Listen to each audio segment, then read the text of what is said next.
Hello everyone, it's John from Brisbane and it's a very wet Sunday morning for me, and it's been a while since I've posted anything, and I thought, what will I talk about? And I thought I'd talk about what got me into this hobby, what drove me to become so passionate about what I love. And I started. I probably started life as a miniature player, but that really was in the very infancy of the definition. Now, that would have been back with the WRG, the War Games Research Group set of rules, which people loathe to even consider that they played in the day, but people seem to forget that there's a beginning for everything, and people enjoyed what was originally released way back in the 70s. And for people, I think, to be so disparaging over the hobby, well, that's probably not right. I think it's more the rules that people would have been disparaging with. But at the time, they were readily accepted by the community. That was just the way that we saw how games were played. There was a level of complexity that people didn't have a problem with. It was, I don't know what, I don't dare say that people aren't as articulate, or not articulate, but I suppose educated with understanding as we were, I suppose, from the 70s. It seems to me today that everybody just wants everything simple. And simple doesn't always mean better in many respects, but then that also doesn't mean that things have to be incredibly complex. But for me, the game that started me off on all this was a role-playing game called Empire of the Petal Throne. And I was introduced to this, I think it would have been sometime in probably late 1977. I don't think it could have been any earlier. My memory is fairly dodgy, I suppose, the further back I have to try and remember things these days, because it's one of those things, isn't it, that time changes how you remember things.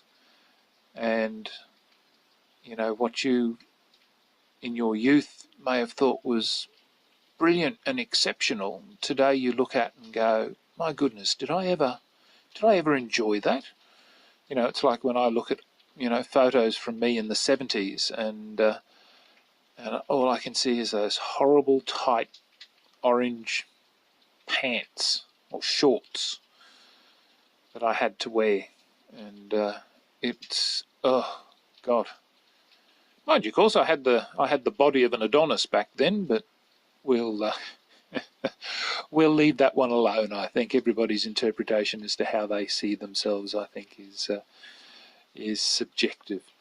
But getting back on track, Empire of the Petal Throne was the clincher when it came to getting into the hobby.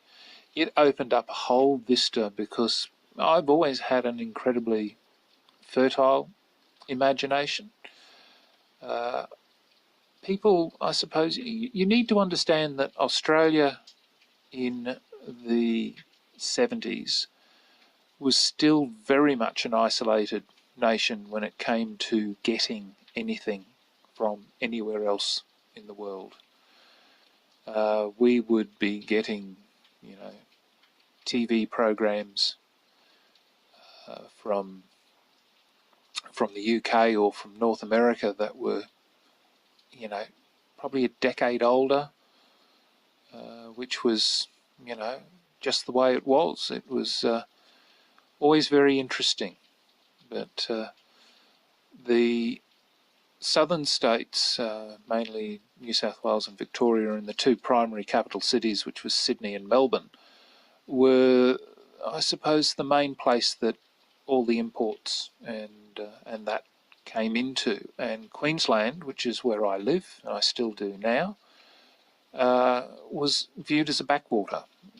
Queensland was always the country bumpkin. It was seen as being slow, and we weren't into modernism. We didn't. Queensland, I suppose, has always been fairly loath to change in a lot of respects, which is what I love about this state. And but I'm digressing. Getting back to the subject is that we would always get things a lot later than anywhere else. So for me to be able to obtain Empire of the Petal Throne, it just blew my mind away. The only problem is that everybody that I tried to introduce it to, I more or less ran into a brick wall, because everybody was more familiar with the European medieval fantasy settings. So for them, they were, things were Tolkien, or they were Michael Moorcock, or Andre Norton, or any of those, the authors that were, for me, were the primers for most of my imagination. And Empire of the Petal Throne has always been close to my heart. It introduced a culture, a society that was totally different from standard Western fantasy.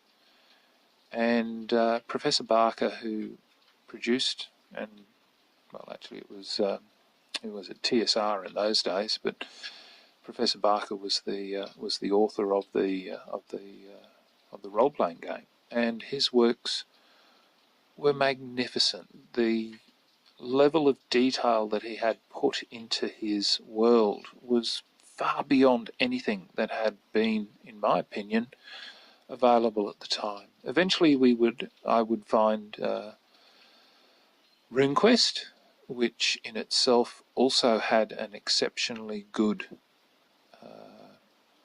background that was unique, in that it was more or less Bronze Age,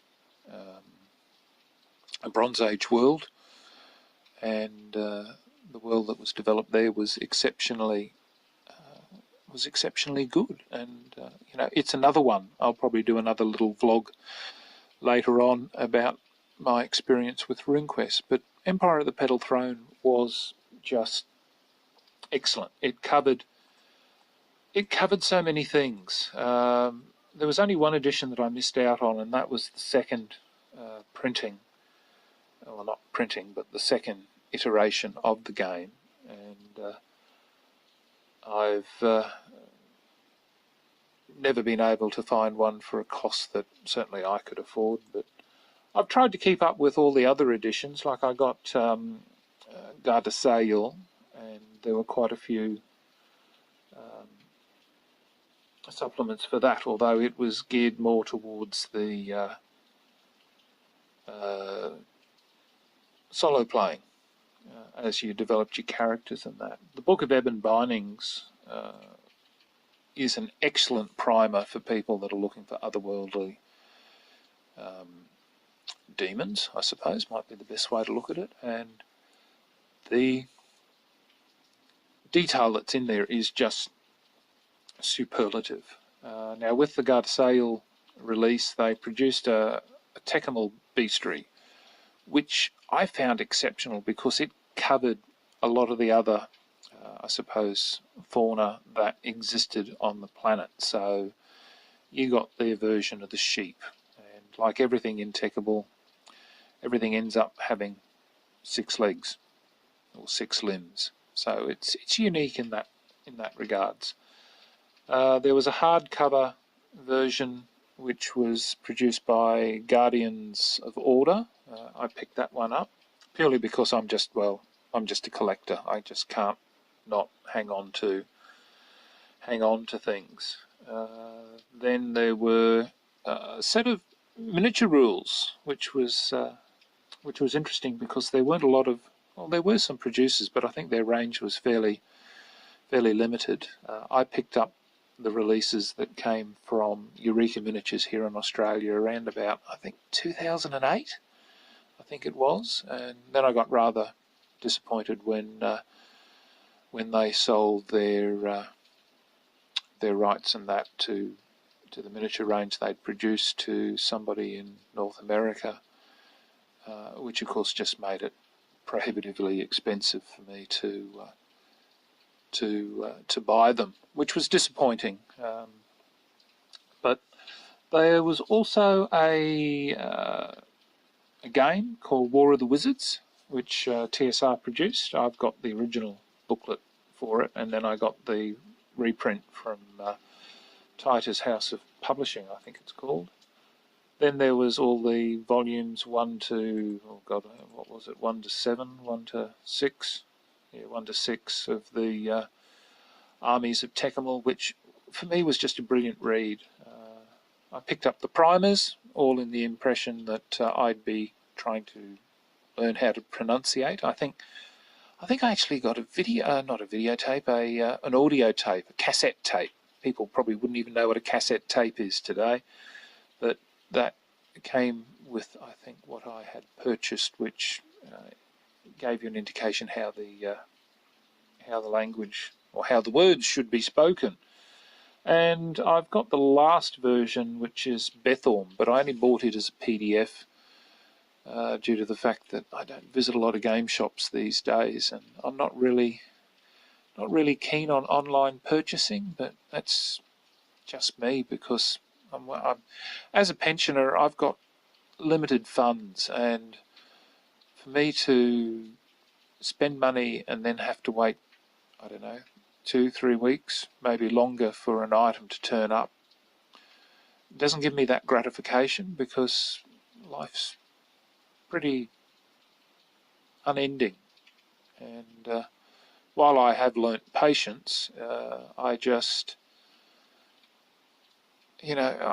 look for something that needs to make me feel happy, I suppose, in this endless ennui of just essentially waiting for the Reaper to turn up, in my case. But yeah, it's a strange world. But the Empire of the Petal Throne, as you can see, I've got the pictures here of everything that I've collected. As I said, it will always hold a special place in my heart as the game that introduced me and put me on the road to playing games. So thank you very much, Professor Barker, for this wonderful game. I know he's now passed on, but the legacy in the game seems to continue. And so with that, I will sign off, and thank you very much for listening. So till next time, the Honourable John.